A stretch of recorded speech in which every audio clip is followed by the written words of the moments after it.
할렐루야. 10월 23일 금요일입니다.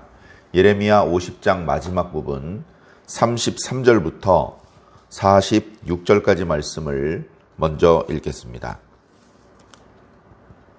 만군의 여호와께서 이와 같이 말씀하시니라. 이스라엘 자손과 유다 자손이 함께 학대를 받는도다. 그들을 사로잡은 자는 다 그들을 붙들고 놓아주지 아니하리라. 그들의 구원자는 강하니 그의 이름은 만군의 여호와라. 반드시 그들 때문에 싸우시리니 그 땅에 평안함을 주고 바벨론 주민은 불안하게 하리라. 여호와의 말씀이니라. 칼이 갈대아인의 위에와 바벨론 주민의 위에와 그 고관들과 지혜로운 자의 위에 떨어지리라. 칼이 자랑하는 자의 위에 떨어지리니 그들이 어리석게 될 것이며 칼이 용사의 위에 떨어지리니 그들이 놀랄 것이며 칼이 그들의 말들과 병거들과 그들 중에 있는 여러 민족의 위에 떨어지리니 그들이 여인들같이 될 것이며 칼이 보물 위에 떨어지리니 그것이 약탈되리라.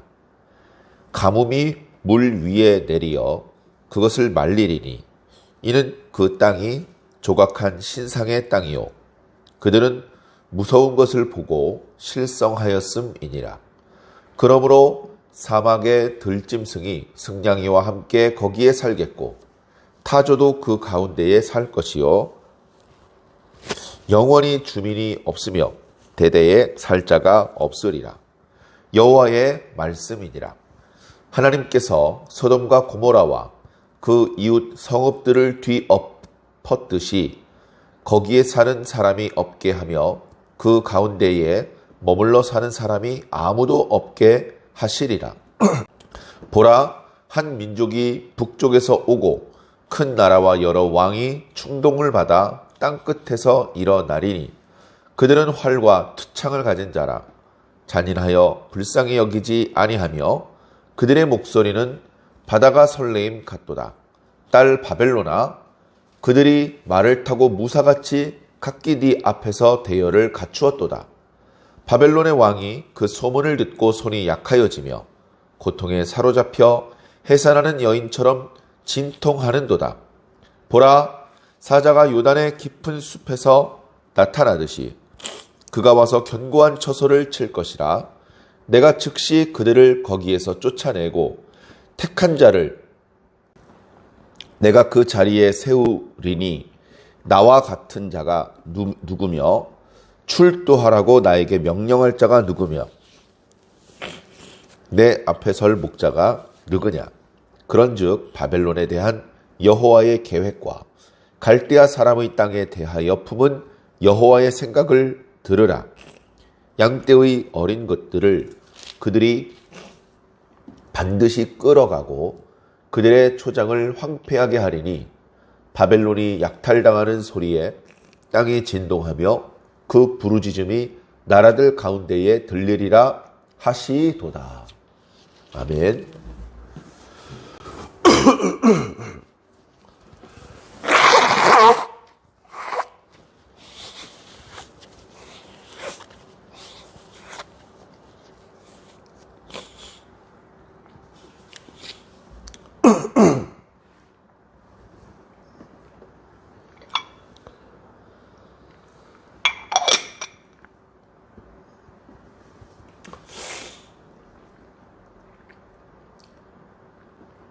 우리는 하나님의 뜻을 다 알지 못합니다. 하나님의 뜻을 다 알지 못한다는 말을 일상적으로는 이렇게 말하죠. 우린 내일 일을 모른다. 내일 이렇게 될 거야. 저렇게 될 거야. 예상해 볼 수 있죠. 날씨도 예상하고 요즘에 전염병이 어떻게 될 것인지도 예상하고 경제가 어떻게 될지도 예측을 해봅니다. 그리고 그 예측은 과거에 경험이 없고 지식이 없을 때에 매우 부정확했지만 그것들이 경험이 누적되고 지식이 쌓이면서 상당히 정확히 예측해냅니다. 그러나 유독 영적인 일에 대해서는 예측이 불가능하고 예측이 무의미합니다. 완전히 틀리기 때문에 그렇죠. 하나님은 우리보다 강하시고 우리가 생각하는 것보다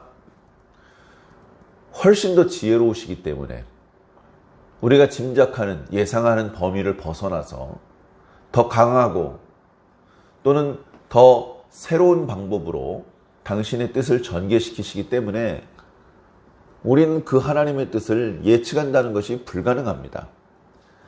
그래, 정신이 온전한 사람이라면 하나님의 뜻이 어떻게 펼쳐질지 예측을 해보고 그것이 실패를 하는 것을 반복적으로 목격을 한 이후에는 예측을 하지 않을 겁니다. 해봤자 안 되니까. 그동안 예측했던 모든 실패가 학습이 돼서 이건 예측하는 게 아니야. 그냥 하나님께서 말씀하시는 걸 듣는 거야.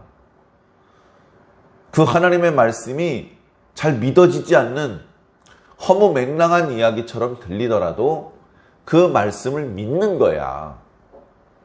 그 하나님의 말씀이 이루어질 것을 믿고 기다리는 거야. 준비하는 거야. 라고 말하게 될 것입니다. 그렇게 생각이 바뀌고 태도가 바뀌고 관점이 바뀌고 앞날을 대비하는 방법이 바뀌는 것을 믿음이 생겼다, 신앙이 생겼다라고 표현할 수 있을 것 같습니다. 자, 누가 바벨론의 멸망을 예상할 수 있었겠습니까? 누가 감히 바벨론의 몰락을 짐작이나 할 수 있었겠습니까? 그 넓은 광활한 영토를 다스렸고 그 속에 무수히 강한 군대가 있었으며 지혜자들이 있었으며 그 끝을 모르는 재물들이 쌓여 있는데 그것들 중에 한 가지만 가지고 있어도 온 세상을 다스릴 것 같은 그런 막강한 힘과 지혜와 능력과 그 모든 것들을 다 가지고 있었는데 그 용맹함을 자랑하던 수백만 수천만 대군들이 몰살을 당하고 그 수량을 측정하는 것이 무의미한 끝없는 황금 다 약탈당하고 그렇게 지혜롭게 왕에게 모략을 말해주고 미래를 점치던 점쟁이들 다 죽고 다 거짓말만 하는 사람이 되고 천하를 호령하던 황제는 여인처럼 두려워서 벌벌벌 떨고 거기에 살고 있는 사람들의 인구가 조사하는 것이 무의미할 정도로 계속 증가해서 점점 도시가 확장되고 있던 땅에 더 이상 아무도 살 수 없게 되고 그렇게 될지 누가 예상할 수 있었겠습니까? 아무도 예상할 수 없죠. 그런데 하나님은 말씀하십니다. 바벨론이 멸망할 것이다. 바벨론이 멸망시킨 나라들 중에서 유다는 그리고 모압이나 암몬이나 엘람은 포로로 끌려갔다 돌아올 수 있겠지만 바벨론은 어디로 끌려갔다 돌아오고 그런 거 없다. 바벨론은 이번에 끝난다. 그런 하나님의 말씀이 선포되고 있는데 이 말씀이 선포될 때 바벨론의 위세는 이제 막 전성기가 시작되는 그런 때였습니다. 그런 때 누가 감히 바벨론을 욕하며 바벨론의 멸망을 이야기하겠습니까? 네. 일본이 그 기세가 등등할 때 일본을 누가 욕하고 일본이 패망할 거라고 학교에서 가르치고 일본의 멸망에 대하여서 시를 짓는다면 일본 사람들이 살려놨겠습니까? 다 죽이겠죠. 그것과 마찬가지의 시대에 예레미야는 하나님께 받은 말씀을 그대로 선포합니다. 이 말씀이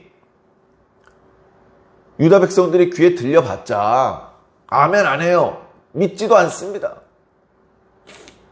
그리고 이 말씀의 내용이 바벨론 사람의 귀에 들어갔다가는 아무도 모르게 변시체가 될 수도 있는 그런 말씀입니다. 그럼에도 불구하고 예레미야는 내가 노년에 무엇이 두렵겠느냐? 나는 젊었을 때 어렸을 때처럼 하나님께서 나에게 주신 말씀 그대로 빠뜨리지 않고 있는 그대로 다 전파하노라, 기록하노라. 그렇게 해서 이 말씀이 오늘날 우리들에게 전파되었는데 우리는 알죠. 바벨론의 전성기가 이때로부터 100년도 못 가고 무너질 거라는 것을. 그래서 심지어 이런 말씀들은 후대 사람들이 바벨론이 멸망한 것을 이미 목격한 후대 사람들이 기록을 해서 마치 예레미야의 예언인 것처럼 조작을 한 것이다. 이런 거 아닌가? 하나님의 영적인 것을, 그런 것을 계산해서 빼고 나면 그런 조작설이 더 타당하게 들리죠. 그러나 믿음의 눈으로 보면 조금도 어렵지 않습니다. 남왕국과 북왕국이 분열되기 시작했을 때에 북왕국에서 남왕국 예루살렘으로 가지 못하게 하려고 베델에 금송아지를 만들어 놓고 말도 안 되는 우상 숭배가 시작될 때 이름도 알려져 있지 않은 어떤 선지자가 나타나서 너희들이 지금 베델에서 제사를 드리는데 저 제단이 깨질 것이다. 제단 위에 여기서 우상 숭배를 자행하는 사람들의 유골이 올라가게 될 것이다. 그런 걸 예언을 했고요. 이 제단을 깨트릴 사람이 이름이 요시야다라는 것까지 예언을 했어요. 에이, 그거 후대 요시야가 그거 다 깨트린 다음에 기록해서 조작해서 끼워 넣은 거네. 그렇게 생각하기 딱 좋죠. 이사야 선지자의 글에 페르시아는 고사하고 바벨론도 아직 일어나기 전에 아수르가 다스리고 있던 시대에 고레스가 내 백성을 구원할 것이다. 그런 말씀이 기록된 것을 보면 후대 사람들이 고레스라는 사람을 알게 된 이후의 시대 사람들이, 그러니까 유다포로 귀환한 사람들이 마치 과거에 히스기야 시대 살고 있던 이사야가 예언한 것처럼 써서 끼워넣어 조작한 거다. 성경은 다 조작이죠. 그러면 모세 우경은 믿을만 합니까? 모세가 어떻게 하나님께서 천지를 창조하신 걸 보았습니까? 언제? 그렇게 말하기 시작하면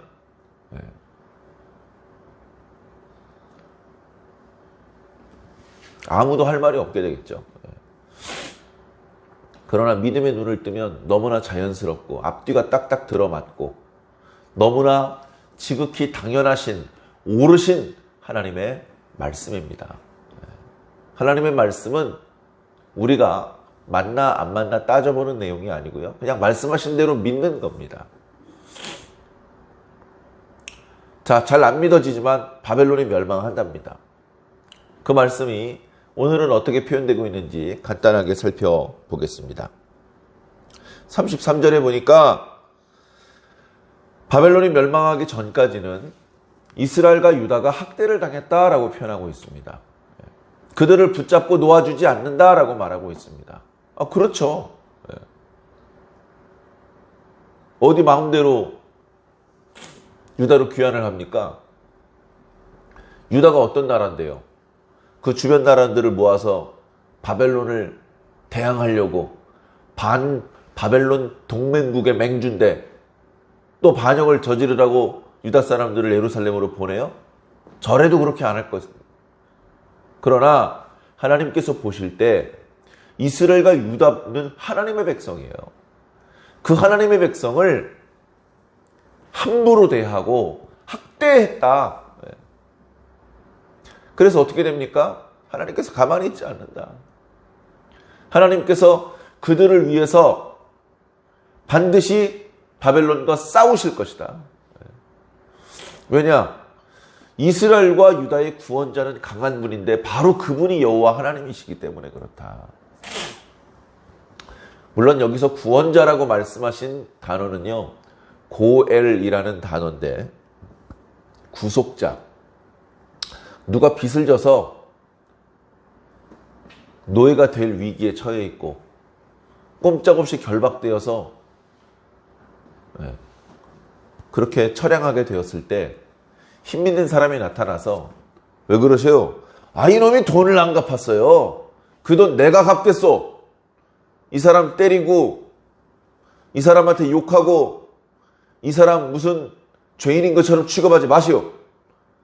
이 사람이 갚지 못한 돈 내가 대신 갚아주겠어 하면서 결박되어 있던 자의 결박을 풀어주고 옷을 입혀주고 상처를 치료해주고 다시 어깨를 펴고 고개를 들게 만들어주는 분, 그것을 구약에선 고엘이라고 말합니다. 그러면서 말하죠. 이스라엘과 유다의 고엘은 여호와 하나님이시다. 그것과 관련된 말씀은 이사야 선지자의 글에 무수히 많이 기록되고 있습니다. 그리고 그 말씀은 바로 예수 그리스도를 가리키는 말씀이죠. 예수 그리스도 이외에 누가 우리의 죄값을 대신 치르시고 우리를 죄에서 해방해 주시며 하나님의 자유로, 하나님의 자녀들의 자유에 이르게 하실 수 있겠습니까? 오직 예수 그리스도죠. 황금으로 안 됩니다. 예수 그리스도의 보배 피, 그것만이 우리의 죄값을 치를 수 있는 유일한 값입니다. 예수 그리스도께서 스스로 우리를 사랑하셔서 우리 대신 값을 치러주시는 분이죠. 예수님이 아니면 우리는 지금도 결박되었고 우리를 붙잡고 있는 자가 놓아주지 않을 것입니다. 그러니까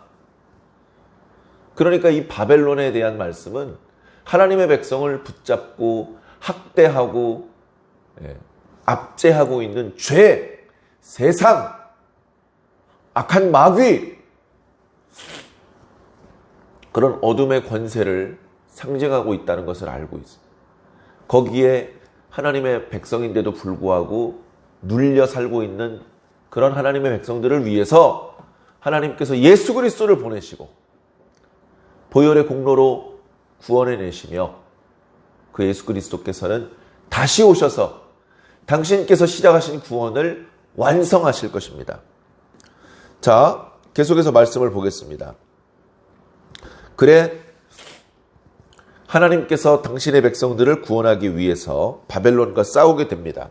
그러면 하나님의 백성들은 구원을 받겠죠. 하나님의 백성들이 사는 땅에는 평안함이 있을 것입니다. 그러나 바벨론 주민들에게는 불안함, 불편함이 있겠죠. 그래서 요한계시록 말씀에도 보면 하나님의 종이 죽으니까 바벨론 사람들이 서로 예물을 보내면서 즐거워합니다. 근데 하나님의 종이 다시 살아나니까 그들이 큰 두려움과 불안함과 불편함에 빠집니다. 하나님의 역사가 잘 되면 세상은 불편한 것이고 하나님의 역사가 망하는 것 같을 때는 세상이 기뻐하는 것입니다. 우리는 그 세상과 동조하면 안 됩니다. 하나님과 하나님의 백성의 편에 서서 하나님께서 기뻐하실 때 함께 기뻐하고 하나님께서 분노하실 때 함께 분노하며 울어야 될 때 울고 참아야 될 때 참고 기다려야 될 때 기다리고 일해야 될 때 일해야 되겠습니다. 자, 35절. 하나님께서 바벨론과 싸우시는데요. 하나님께서 헤렙과 호렙을 보내신답니다. 발음이 비슷한데요. 히브리어 자음으로는 똑같고 모음만 조금 다릅니다. 헤렙은 칼이고요. 호렙은 기근, 가뭄이죠. 자, 그것을 바벨론에게 보내서요.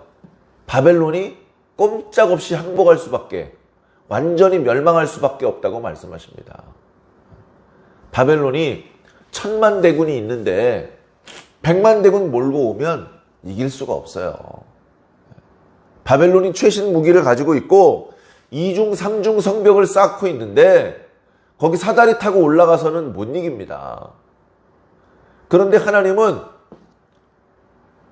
칼 들고 있는 사람 보내는 게 아니고 하나님께서 쓰시는 칼을 하늘 위에서 던지시는 거예요. 피할 수가 없습니다. 자, 그 칼이 어디에 떨어지는지 한번 보겠습니다. 35절 여호와의 말씀이니라. 칼이 갈대아인의 위에 떨어질 것이다. 바벨론 주민의 위에 떨어질 것이다. 바벨론의 고관들과 바벨론의 지혜자들 위에 떨어질 것이다. 이 사람들 다 죽겠네요. 자, 36절 칼이 자랑하는 자 위에 떨어질 것이다. 예.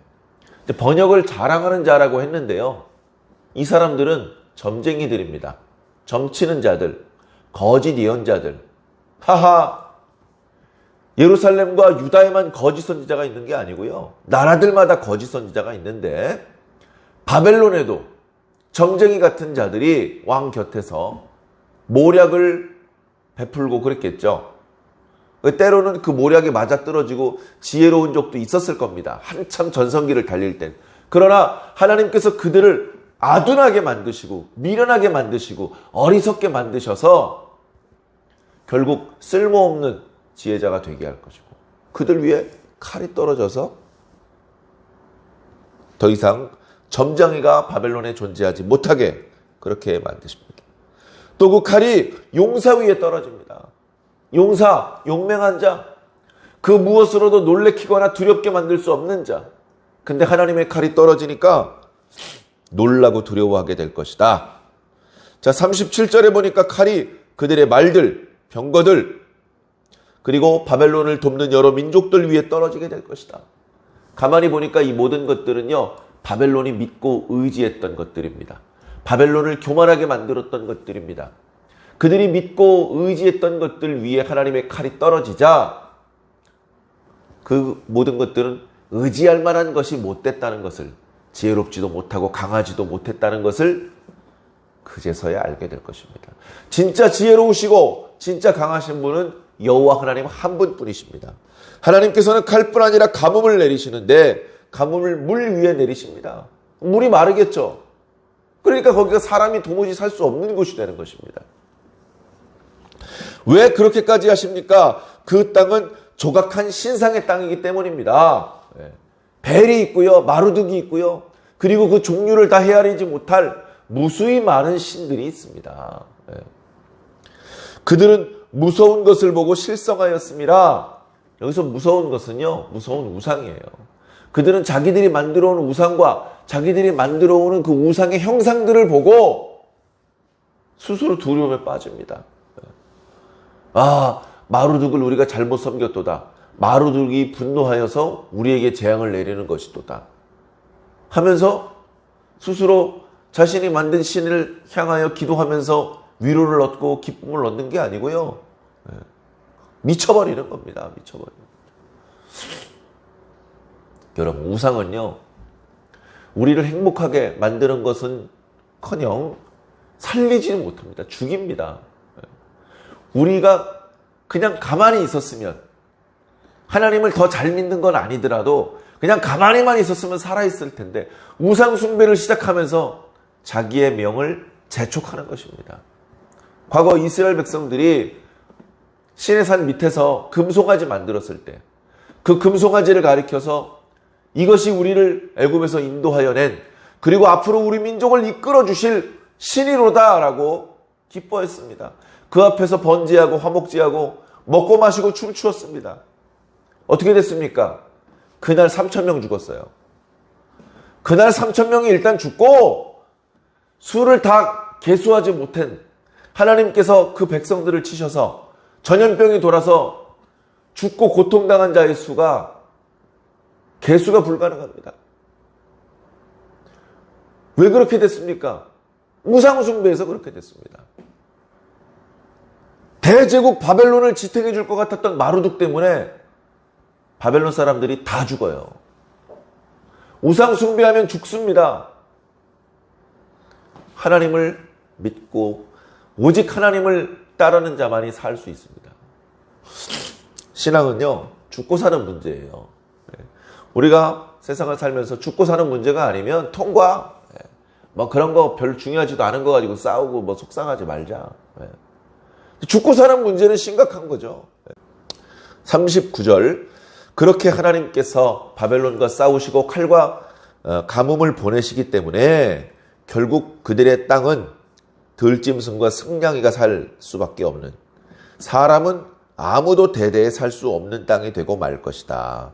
40절, 과거에 소돔과 고모라와 그 주변 성읍을 엎으셨던 것처럼 바벨론 땅에 아무 사람도 살지 못하게 할 것이다. 41절에 한 민족이 북방에서 올 것이다. 페르시아죠. 그 다음에 큰 나라와 여러 왕들, 페르시아를 돕는 나라들이, 군대들이 있을 것입니다. 땅 끝에서부터 일어나서 페르시아를 도와서 바벨론을 공격하게 될 것이다. 그들은 활과 투창을 가진 자고 잔인한 자고 불쌍히 여기지 않는 자다. 그들의 목소리가 바다의 설레임처럼 밀고 올 것이다.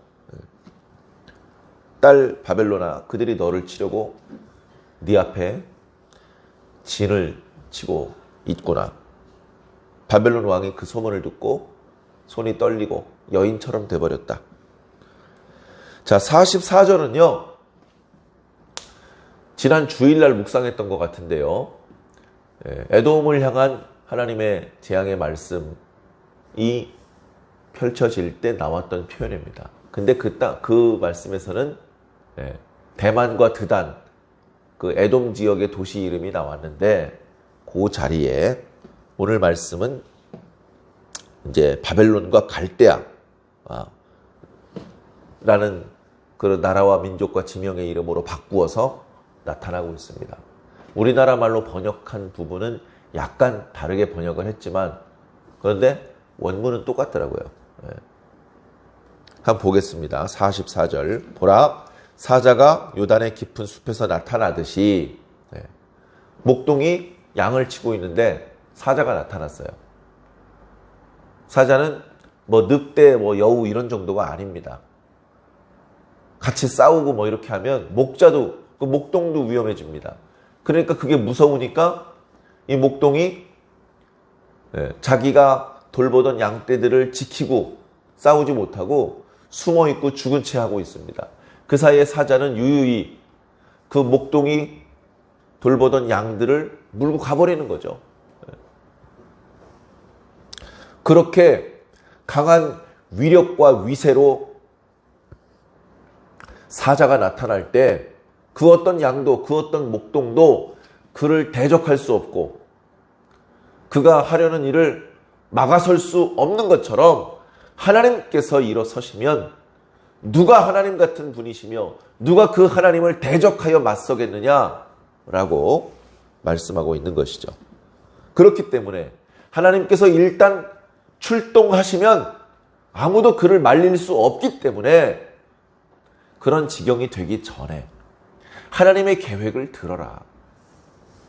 바벨론에 대한 여호와의 계획과 갈대아 사람의 땅에 대하여 품은 여호와의 생각을 들어라. 하나님의 말씀을 들어라. 하나님께서는 그 일을 행하기 전에 반드시 당신의 뜻을 당신의 종 선지자를 통해서 전해주시고 그리고 행하시는 분이다. 깜짝 쇼를 하고 서프라이즈 이런 거 하시는 분이 아니다. 미리 다 예고하시고 하시는 분이다. 충분히 너희들이 회개할 수 있고 돌이킬 수 있고 너희들이 충분히 하나님께서 어떤 일을 하실지 정확하게 예측할 수 있게 하시고 일을 하신다. 이렇게까지 하셨는데도 거역하고 믿지 않고 돌이키지 않고 회개하지 않으면 하나님의 말씀대로 진노를 만날 수밖에 없는 것이죠. 이 말씀은 바벨론을 향한 말씀이기도 하지만 오늘 우리들을 향한 말씀입니다. 우리 시대에도 똑같아요. 하나님께서 어이구 깜짝이야 왜 이런 일이 있지? 성경에 뭐 그렇게 하신다고 말씀이 있나? 말씀하셨죠.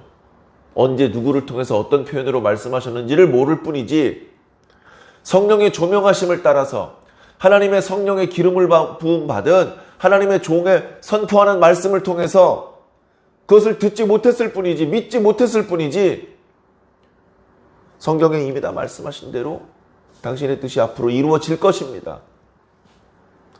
그런데 막상 그 일이 터질 때는 깜짝 놀라고, 예수 그리스도의 예언 중에 처처에 기근과 지진이 있을 것이다, 전염병이 있을 것이다, 전쟁이 있을 것이다, 그렇게 말씀하셨어도 동일본 대지진이 일어났을 때 깜짝 놀라고요, 코로나19 사태가 퍼지면 놀라 자빠지는 겁니다. 담담하게 주님께서 이런 일도 있을 거라고 하셨어, 그렇게 담담하게 받을 수가 없는 것이죠. 불신자들은 고사하고 믿는 자도 똑같습니다. 누가 깨어서 하나님의 나라가 임박했다는 것을, 하나님의 심판이 임박했다는 것을 느끼고 그것에 합당한 준비를 할 수 있겠습니까? 자, 결국 그렇게 해서 하나님은 바벨론을 무너뜨리고 그 땅을 황폐하게 만들며 그 땅에 살고 있는 사람들은 다 그 땅 밖으로 쫓겨나가게 만들 것이다. 그들이 약탈당하는 소리가 땅을 진동할 것이고 그들의 부르짖음이 나라들 가운데 들리게 될 것이다. 두려운 말씀입니다. 페르시아 군대를 동원해서 하시는 것이지만 결국 하나님께서 하시는 겁니다. 그래서 학자들도요, 왜 아수르가 기세 등등하다가 그 코딱지만한 나라 유다 앞에서 돌아섰는지, 조금만 잘했으면 100년이 아니라 1000년도 그 땅을 다스릴 것 같았던 바벨론이 전성기를 100년도 채우지 못하고 몰락해버렸는지, 역사학자들도 아이러니입니다. 믿음의 눈을 걷어내고 보면 아이러니죠. 그러면서 말합니다. 원래 역사는 아이러니야. 역사에 만약이라는 것은 없어. 역사가 산술적으로 상식적인 방법으로 예상하는 대로 흘러가지 않는다는 것이죠. 그런데 거기에는 우리가 느낄 듯 잘 안 느껴지는 하나님의 개입이 있는 것입니다. 믿음의 눈으로 바라봅니다. 지금도 하나님께서는 온 세상의 모든 나라와 민족과 사람과 지도자들과 또는 약한 자들을 다 아시고 계시며 간섭하고 계십니다. 그걸 아신다고 다 배불리 먹여주시고 그렇게 하지는 않아요. 그러나 당신의 계획을 말씀하시고 그 하나님의 말씀의 인도를 받을 자, 앞으로 임박한 심판 가운데 많은 사람이 죽게 될 때 함께 죽지 않고 보호를 받고 구원을 받게 될 당신의 백성들을 모으시는 역사가 지금 펼쳐지고 있다는 것을 깨닫는 자는 그리 많지 않습니다.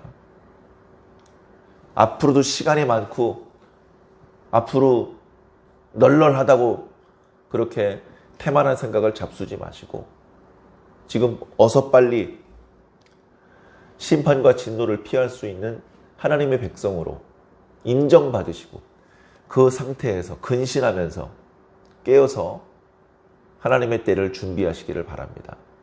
하나님이란 신도 없고 이 말씀들이 다 거짓부렁이라면 그렇게 근신하면서 조심조심 기도하면서 살고 있는 하나님의 백성들, 성도들이 미련 멍청이죠. 그러나 하나님의 말씀이 이루어진다면 그들이 유일한 지혜자며 생존자가 될 것입니다. 모두 하나님의 말씀을 붙잡고 승리하시기를 주님 이름으로 간절히 축원합니다. 기도하겠습니다. 주님, 아무것도 한 것이 없는데 한 주간이 다 가버린 것 같습니다. 주여 도와주셔서 오늘 하루 동안 열심히 해야 될 일들을 감당할 수 있도록 하여 주옵시고 주의를 잘 준비할 수 있도록 인도하여 주시옵소서. 계속해서 바벨론을 심판하시는 말씀들을 우리가 묵상하고 있는데 이 말씀들이 남의 이야기가 아닙니다. 우리들을 향하고 있으며 우리 시대를 향하고 있음을 직감하게 하여 주시옵소서. 이 말씀을 읽으면서 우리가 무슨 생각을 해야 되는지, 우리가 무엇을 준비해야 되는지, 우리가 오늘 하루를 어떻게 살아가야 되는지를 깨닫게 하여 주시옵소서. 에돔을 향한 하나님의 계획을 몰라 에돔이 멸망했으며 바벨론과 갈대아를 향한 하나님의 계획을 몰라 결국 그들이 약탈당하고 그들이 멸망하고 말았습니다.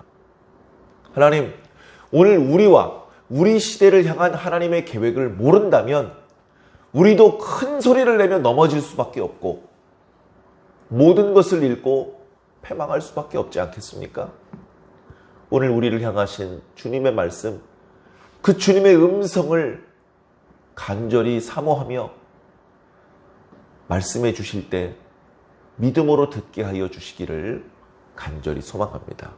하나님 홀로 큰 영광 받아 주시옵소서. 감사하며 살아계신 우리 주 예수 그리스도 이름으로 믿고 기도하옵나이다. 아멘. 하늘에 계신